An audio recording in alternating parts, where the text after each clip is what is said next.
내가 보기에 사람들은 엄청난 잠재력을 가지고 있다. 많은 이들이 자신감을 갖거나 위험을 무릅쓴다면 위대한 일을 해낼 수 있다. 하지만 대부분 그러지 못한다. 사람들은 텔레비전 앞에 앉아 삶은 영원할 것이라 생각한다. 오스트레일리아 영화인 필립 애덤스의 말입니다. 저는 사실 텔레비전을 거의 보지 않습니다. 고등학교 때는 귀가가 늦으니 텔레비전을 볼 시간이 없었고, 대학생이 된 후부터는 텔레비전 없이 살았지만 불편함을 느끼지 못했습니다. 지금도 집에 커다란 텔레비전이 있긴 하지만 보고 싶은 생각도 습관적으로 켜는 일도 별로 없습니다. 파도의 손가락 끝이 겨우 닿는 지점에 모래를 쌓아본다고 생각해 봅시다. 부지런히 긁어모은 모래는 파도가 옷자락을 슬쩍 스치고 지나가면 사르르 무너집니다. 살짝 건드리는 파도 때문에 아무리 용을 써도 모래더미를 높이 쌓을 수 없지요. 텔레비전은 파도와 같습니다. 모래는 집중력입니다. 집중력이 흐트러진 사람이 세상에서 얻을 수 있는 것은 싸구려 뿐입니다. 당연한 말이지만 삶은 영원하지 않아요. 정말이지 끝내주는 멋진 것들이 우리를 기다리고 있습니다. 제발 텔레비전을 끕시다. 대신에 에너지를 모으고 꿈을 꾸고 걸어가는 겁니다. 우리는 텔레비전을 보려고 이 세상에 태어난 것이 아니지 않습니까? 습관적으로 보는 많은 시간을 텔레비전 앞에서 떠날 필요가 있습니다. 365 공부 비타민, 텔레비전을 보는 대신에 의한 대목으로 시작합니다.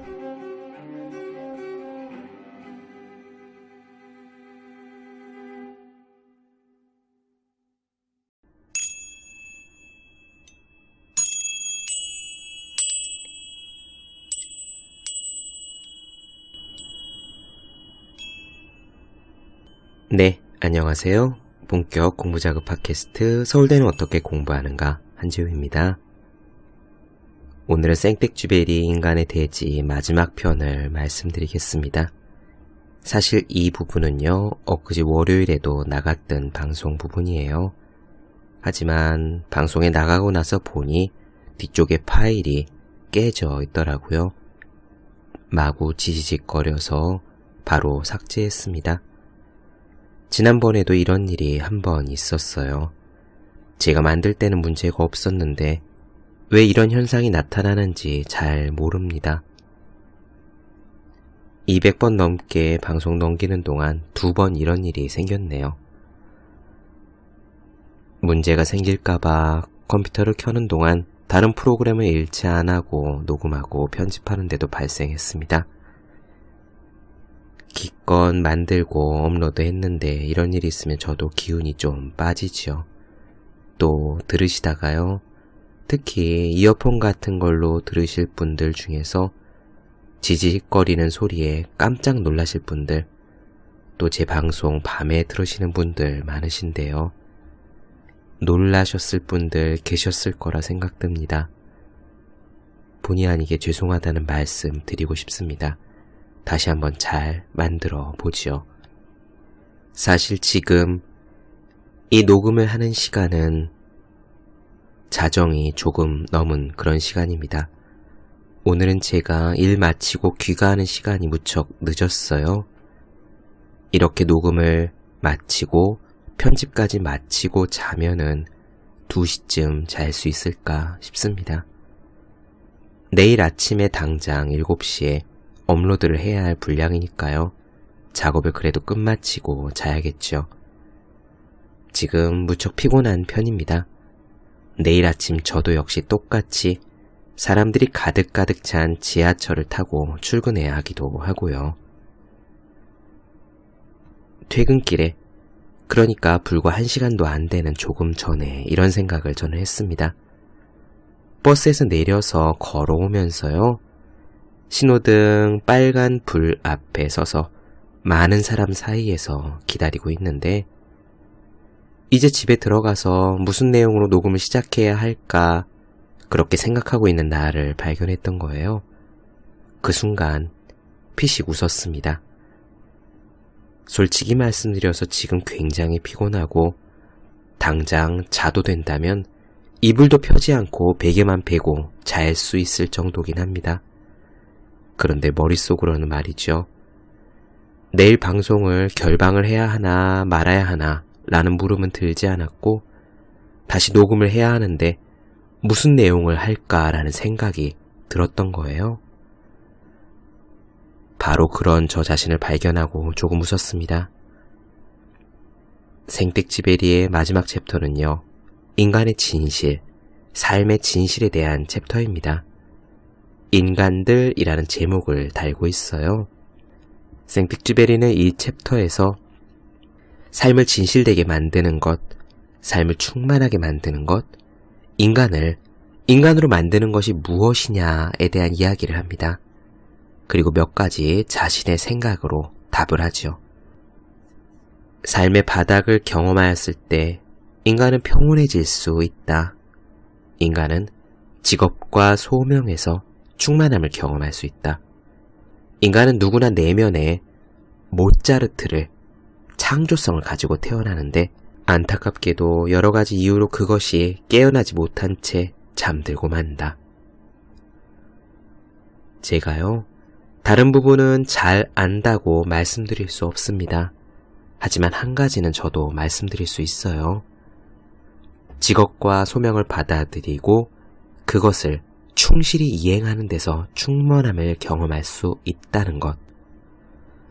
조금 전에 꽤 많이 피로한 몸을 이끌고도 어떻게 해야 할까를 생각하고 있는 저 자신을 보면서 피로한 몸과 그럼에도 불구하고 이어지는 생각 사이에서 약간의 충실함을 맛보았기 때문입니다.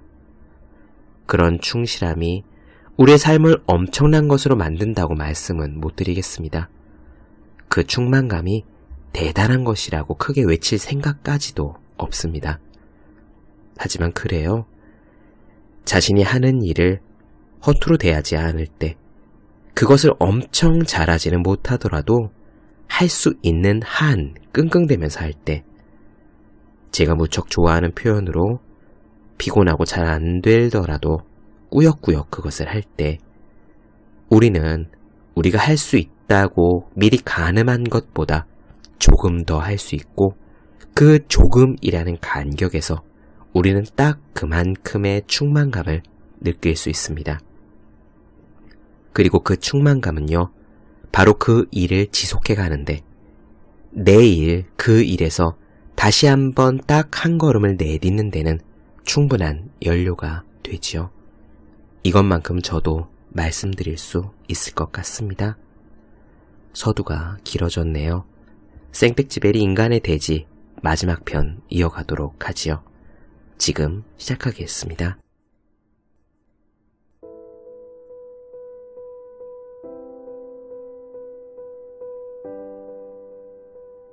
다시 한번 나는 내가 이해하지 못했던 진실에 가까이 다가갔다. 이제는 끝이라고 믿었고, 절망의 밑바닥에 닿았다고 믿었고, 일단 포기하는 것을 받아들였을 때 나는 평온을 얻었다. 바로 그러한 시간에 사람은 스스로를 발견하고 저 자신의 친구가 되는 것이다. 우리가 알지 못하는 우리 내면의 그 어떤 본질적인 필요를 충족시켜주는 충만감, 그것보다 더 중요한 것은 아무것도 없을 것이다. 어떻게 하면 우리 내면의 그런 해방을 쉽게 만들 수 있을까? 인간의 모든 것이 모순적이라는 것은 누구나 잘 알고 있다. 누군가에게 창작을 할 수 있도록 빵을 주면 그는 창작을 하지 않고 잠을 자고, 일단 승리를 거둔 정복자는 이유 없이 물러가기도 하며, 너그러운 자가 일단 부자가 되고 나면 구두쇠가 된다. 인생에서 본질적인 것이 무엇인가? 우리는 그것을 미리 알지 못한다. 우리들 모두 전혀 기대하지 않았던 곳에서 가장 뜨거운 기쁨을 누렸던 적이 있을 것이다.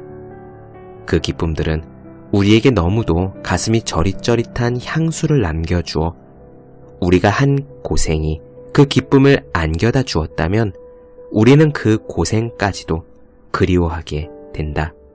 이 책을 쓰면서 나는 어떤 고귀한 소명을 따르는 것처럼 보이는 사람들 몇몇을 언급했다.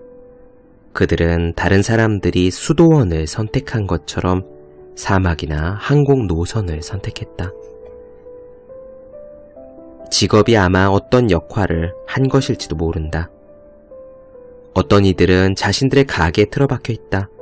또 다른 이들은 어쩔 수 없이 필연적인 방향으로 자신들의 길을 간다. 우리는 그들의 유년 시절 이야기 속에서 그들의 운명을 설명할 열정의 싹을 발견한다. 그 열정들. 하지만 우리는 그것을 거의 모든 사람들에게서 발견할 수 있다. 그러나 새로운 기회가 없기 때문에, 혹은 유리한 터전이 없기 때문에, 엄격한 종교 규율이 없기 때문에 그들은 자기 자신의 위대함을 믿지 않고 다시 잠들어 버렸다. 분명 소명은 인간이 스스로 해방될 수 있도록 하는 데 도움이 된다.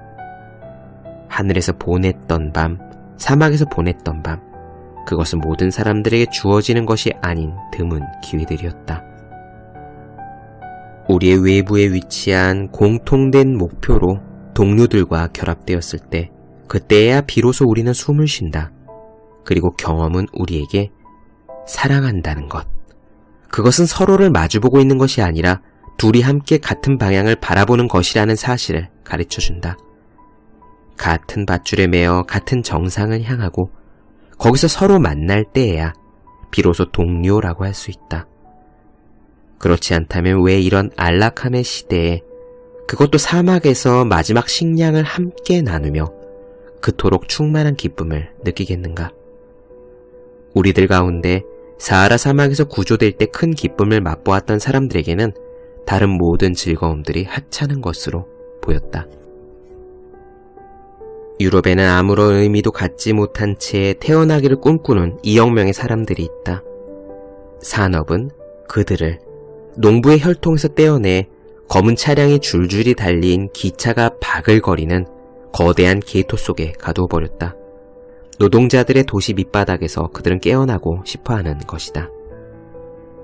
직업의 톱니바퀴에 물려들어가 개척자의 기쁨, 종교적인 기쁨, 학자로서의 기쁨을 금지당한 사람들도 있다. 그들을 성장시키기 위해서는 그저 옷을 입혀주고 먹여주고 그들의 모든 욕구를 채워주기만 하면 된다고 생각했다. 하지만 그런 식으로는 그들을 잘 교육시킨 것인지는 몰라도 그들의 교양을 더 이상 쌓아주지는 못한다. 교양이 공식의 암기로 이루어질 수 있다고 믿는 사람은 문화에 대해 보잘것없는 생각을 가진 사람들이다. 학교 공부 성적이 나쁜 학생이라 할지라도 데카르트나 파스칼보다 자연과 법칙에 대해 더 많이 암기한 것을 이야기할 수는 있다. 그렇다고 그들의 정신의 행복까지 똑같을 수 있을까?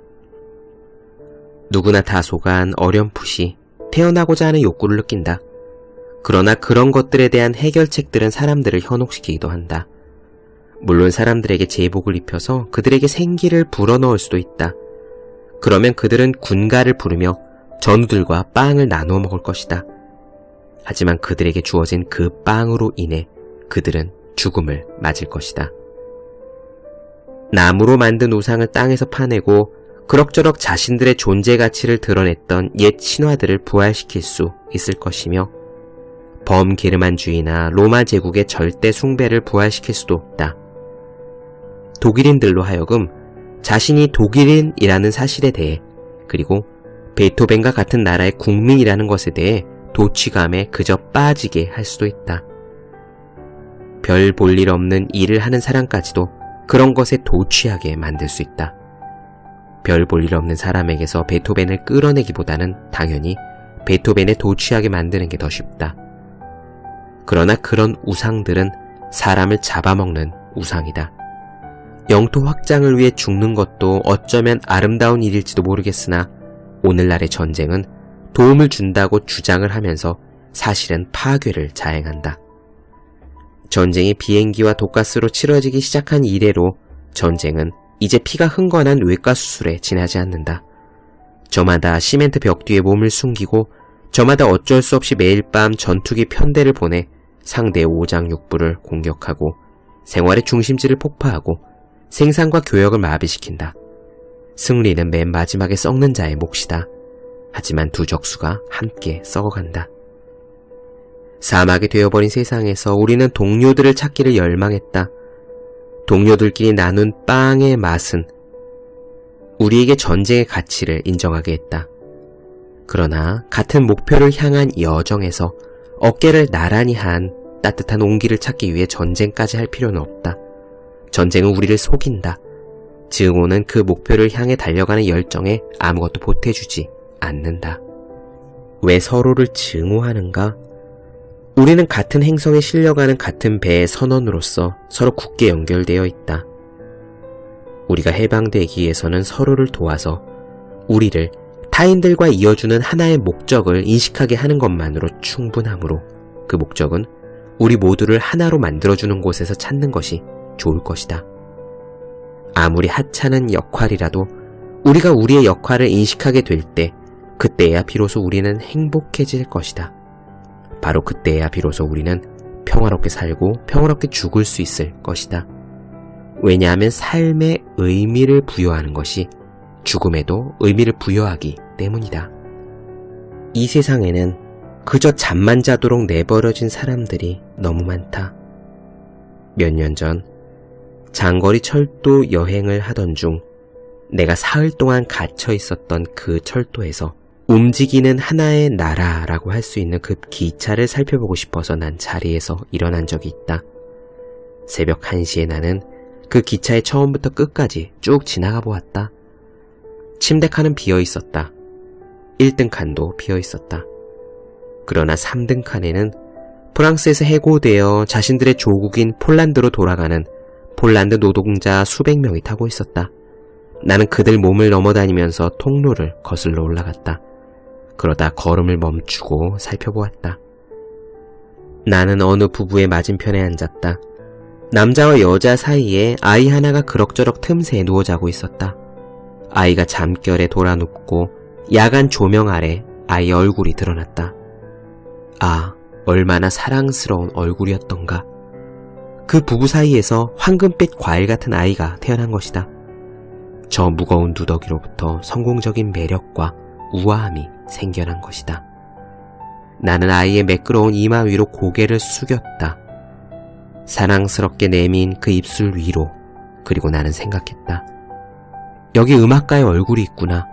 여기 아기 모차르트가 있구나. 여기 아름다운 생의 약속이 있구나. 전설에 나오는 어린 왕자들도 이 아이와 다를 바가 없다. 보호받고 애지중지 키우고 교육만 잘 받는다면 이 아이가 되지 못할 것이 세상에 무엇이 있으랴. 그러나 불행하게도 아기 모차르트는 기계에 의해 다른 사람들과 똑같이 주조될 것이다. 아기 모차르트는 싸구려 뮤직홀에서 타락한 싸구려 음악을 자신들의 가장 큰 기쁨으로 삼을 것이다. 모차르트는 이 세상에서 겨우 그런 삶에 처해지도록 저주받은 것이다. 나는 다시 내 객실로 돌아왔다. 나는 생각했다. 사실 저 사람들은 자신들의 운명으로 고통받지 않는다. 그 상처를 지닌 사람들은 상처를 느끼지 못하고 있다. 여기서 상처받고 피해를 입는 것은 개인이 아니라 전 인류이다. 나를 고통스럽게 만드는 것, 나를 고통스럽게 만드는 것, 그것은 사람들이 안주한 곤궁함이 아니다. 나를 고통스럽게 하는 것은 서민들에게 나누어주는 수프로는 결코 치료할 수 없다. 나를 고통스럽게 하는 것, 그것은 단순한 누추함도 아니다. 나를 고통스럽게 하는 것, 그것은 저 사람들 각자의 내면에서 살해당한 그들 각자의 모차르트이다. 오직 정신만이 그 바람이 진흙 위로 불어올 때만 비로소 인간은 창조되는 것이다.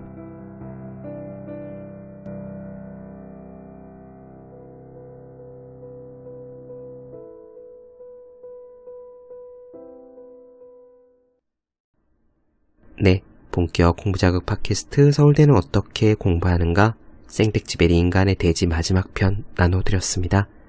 더 많은 이야기가 궁금하신 분들, 질문사항 있으신 분들은 제 네이버 블로그 생의 즐거운 편지, 다음 카카오 브런치 한재우의 브런치, 인스타그램에서 해시태그 서울대는 어떻게 공부하는가 검색해 주시면 되겠습니다. 또 매일매일 공부하시는 분들, 여러분 주변에 매일매일 공부하시는 그분들을 위해서요. 하루 한 페이지씩 읽고 공부할 의지를 북돋는 책, 보기만 해도 공부하고 싶어지는 365 공비타민 선물해 주시면 좋겠습니다. 오늘 여기까지 할게요. 저 다음 시간에 뵙겠습니다. 여러분 모두 열심히 공부하십시오. 저도 열심히 하겠습니다.